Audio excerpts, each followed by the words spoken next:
Pessoal, olha só. Eu vou fazer de um jeito bem diferente da apostila. Não que eu não ache legal a maneira como a apostila fala, só que eu acho que é uma oportunidade muito legal de a gente discutir o peso de maneira adequada e já plantar uma sementinha do bem aí para próximas aulas. Cara, eu vou te falar que assim, ó, eu fico preocupado quando eu falo, calcula o peso, o aluno já decorou que peso é m vezes g, e às vezes o cara se esquece da origem dessa fórmula, de onde é que surgiu a fórmula de fato, né? Tu vê, a gente ainda não falou da segunda lei de Newton esse ano. Primeiro a gente fala da primeira e da terceira, para depois falar da segunda. Mas eu gosto de lembrar ao aluno que essa fórmula do peso, calcular o peso em m vezes g, nada mais é que a aplicação da segunda lei de Newton quando o sujeito está em queda livre. Quando o sujeito está em queda livre, a única força que atua nele é o peso, massa, e que aceleração que ele tem quando está em queda livre?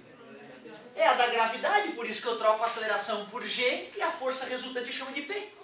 Ou seja, né, P igual a m vezes g é uma aplicação direta da segunda lei de Newton quando o objeto está em queda livre. Por isso que ela funciona tão bem para calcular o peso, né? Eu sei a aceleração do objeto, sei a massa, jogo na segunda lei de Newton, acho o peso. Porém, é fundamental que vocês lembrem que o meu peso, essa força que eu sinto que me puxa para baixo, é oriunda do fato de massa atrair massa, do fenômeno que a gente chama de gravidade, não é isso? E Newton, quando matou a charada da fórmula matemática que nos permite calcular a atração entre dois corpos, ele disse o seguinte, ó, tem um corpo de massa mzão, tem um corpinho menorzinho de massa mzinho, tem a distância entre os centros desses corpos. Se eu quiser calcular a força de atração gravitacional, fica constante gravitacional universal, massa de um dos corpos, multiplicado pela massa do outro corpo, dividido pela distância ao quadrado. Essa é que é a lei de atração das massas. Se eu quiser calcular o peso de um de vocês, da forma verdadeira, eu deveria pegar a lei de atração das massas, pegar a constante gravitacional universal, que não tem nada a ver com a aceleração da gravidade, pegar a tua massa, pegar a massa do teu planeta, o planeta Terra, e descobrir a distância entre tu e o teu planeta, o centro do planeta. Como estás na superfície, ele é praticamente uma esfera, né? Daria para dizer que é o raio do planeta. Tudo bem para vocês? Tranquilo? Né? Desprezando aquela tua alturinha mínima, né? Que comparado com esse raio da Terra de 6.500 km é nada, né? Então daria para dizer que é o raio da Terra. Então nada demais eu trocar o D por R, né, galera? O problema é que a constante gravitacional universal é uma constante. A massa do planeta Terra é praticamente constante. Por que eu estou dizendo que é praticamente constante e não exatamente constante? A poeira estelar caindo na planeta Terra, os meteoritos que estão caindo em algum lugar, deve ter um pequeno meteorito, né? Certo? Parabéns, muito bem. E o raio do planeta Terra também é praticamente constante. Por que praticamente constante? Primeiro, a Terra não é uma esfera perfeita, né? Mas também, quando ocorre algum fenômeno geológico bizarro, a Terra muda um pouquinho de raio, ocorre uma reacomodação da Terra, né? Lembra que no tsunami lá, ela engordou 3 centímetros no Equador, a Terra. Depois daquele tsunami bizarro, né? Que matou 300 mil, lembra daquele? 3 centímetros ela engordou no Equador. Como é que a gente mede isso com um satélite de alta precisão, né, cara? Tu conseguir descobrir que teu planeta engordou 3 centímetros no Equador porque os satélites são precisos mesmo, né? Inacreditável. Então, peraí, já que essas porcarias são tudo constante, dá pra substituir esses caras todos por um valor só, e aí só vou ter que me preocupar com a massa do objeto que eu quero calcular o peso. Então eu vou pegar a lei de atração das massas de Newton, vou trocar a força por P de peso, vou trocar o Gzão, o Mzão e o R ao quadrado por um valor, e vou deixar o Mzinho, que é a massa do objeto, separado. Quer dizer que quando eu uso M vezes G, esse G que a gente chama de aceleração é, na verdade, ó como é que se calcula a aceleração da gravidade de um planeta.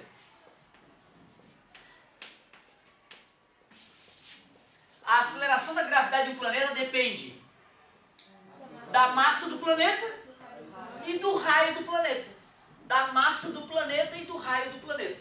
Certo? Essa discussão só vai ocorrer na apostila mais para frente, mas é uma discussão que vale a pena às vezes a gente ter mais de uma vez para aumentar a chance de a gente absorver essa ideia interessante. Então eu gostaria que você lembrasse que a força-peso, ela acontece pelo fato de átomo atrair átomo, né? E a fórmula para calcular o peso de um objeto, a fórmula completa é essa aqui. Essa outra fórmula aqui, peso igual a m vezes g, tu pode interpretá-la de duas maneiras. Ou é a lei de atração das massas de Newton modificada, para ficar prático, ou tu podes entender que é a segunda lei de Newton aplicada no objeto em queda livre, certo? E já vimos alguma coisa mais interessante sobre a aceleração da gravidade. Dobra a massa de um planeta, o que acontece com a aceleração da gravidade? Dobra. São grandezas diretamente proporcionais. Dobra o raio de um planeta sem mexer na massa dele.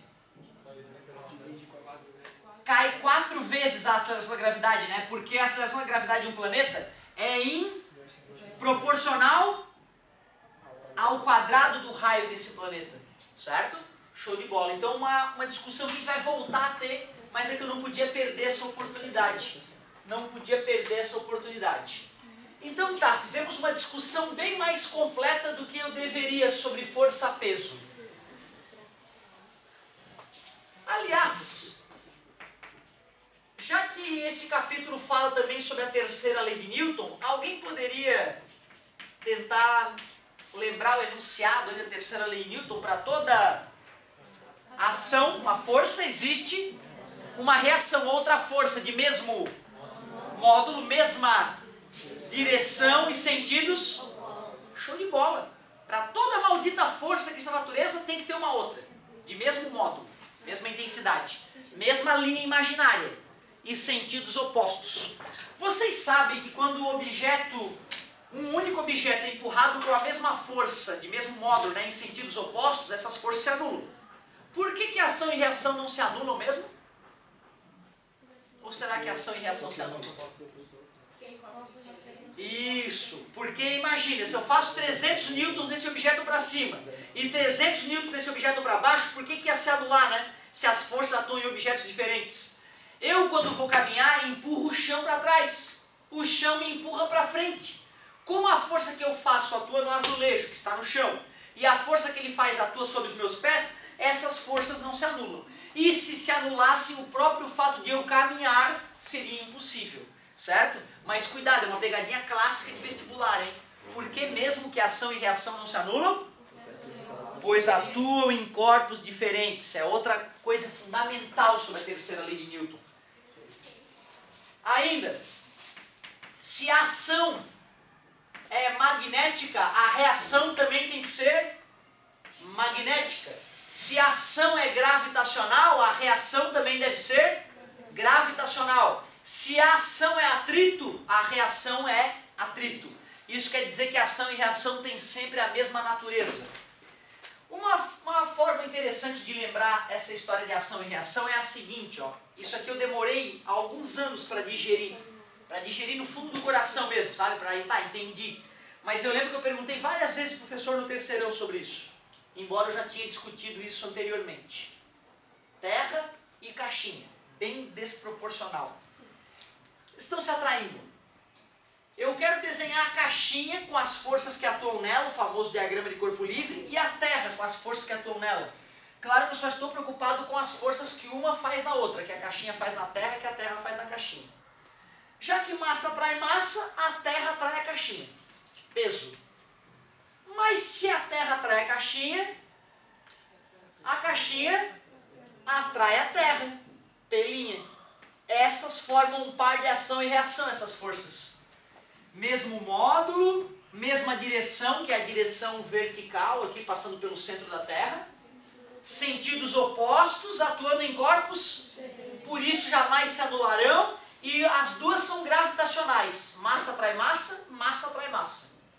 Quando a caixinha é então atraída pela Terra e tenta afundar no planeta Terra, ela bate na superfície da Terra, certo? Quer dizer que a superfície se sente empurrada para baixo, onde a caixinha encostou. Concorda? E a caixinha se não afunda no planeta Terra porque tem uma força empurrando ela no sentido... É a famosa força normal. Mas já que a superfície da Terra empurra a caixinha para cima, a caixinha empurra a superfície para baixo. Essas N e N' aqui, essas forças normais, elas formam um par ação porque tem o mesmo módulo, a mesma sentidos. Não se anulam, pois atuam em corpos. E ambas são forças de contato. Concorda comigo? A Terra encostou na caixinha, força de contato, a caixinha encostou na Terra, força de contato. Essa é uma questão interessante, cara. Só de tu pedir no vestibular. Desenhe um objeto sobre a Terra, mostrando os pares ação e reação. As forças de ação e reação. Isso aí muita gente vai se confundir. Eu apostaria que uma metade ainda vai dizer que normal e peso formam um par ação e reação. É uma tendência muito comum. É um absurdo total e completo dizer que peso e normal formam par e ação e reação. Por quais motivos? Primeiro que atuam no mesmo objeto e se anulam. O que nunca vai acontecer com ação e reação. Segundo, uma é do tipo é o peso, a outra é de contato, que é a normal. São forças de naturezas diferentes, o que nunca vai acontecer também. Beleza? Então, muito cuidado nisso aí. Eu posso afirmar que a normal vai ser sempre igual ao peso do objeto? Não. Em que condições que a normal não vai ser igual ao peso do objeto? Vamos ver se a gente lembra isso. Quando alguém ajuda. Beleza, garoto? Muito boa lembrança, hein? Vamos pegar essa caixinha bobinha aí de 2 kg. Essa caixinha de 2 kg, qual é o peso dela?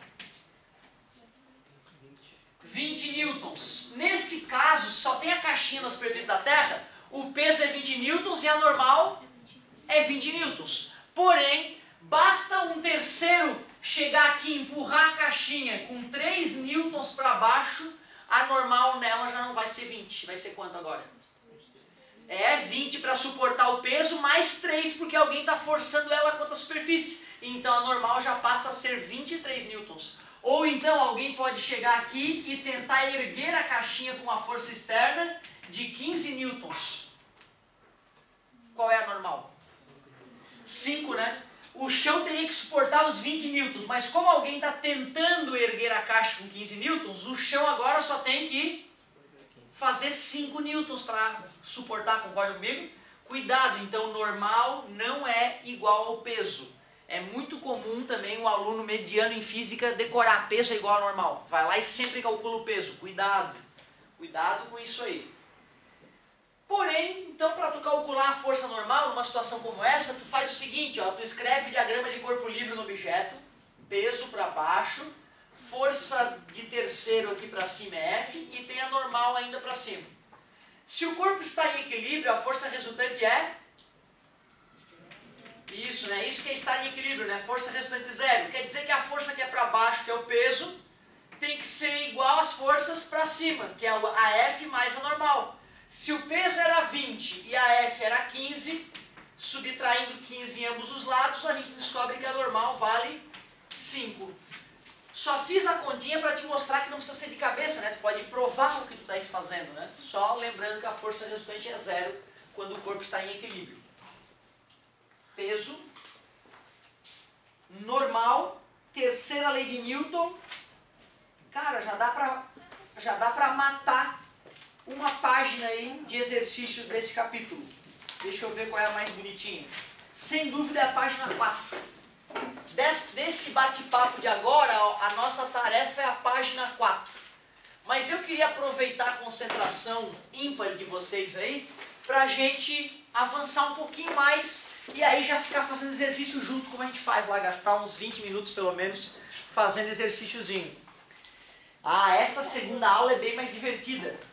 Ela já vai falar da lei de Hooke e do atrito, que já merece um pouquinho mais de carinho. Vamos bater esse papinho aí sobre a aula 8 da Física B, que eu quero passar a tarefinha. E eu adoro ficar aqui com vocês fazendo exercício, porque se o cara empaca, né, ele pode ser ajudado sem desespero.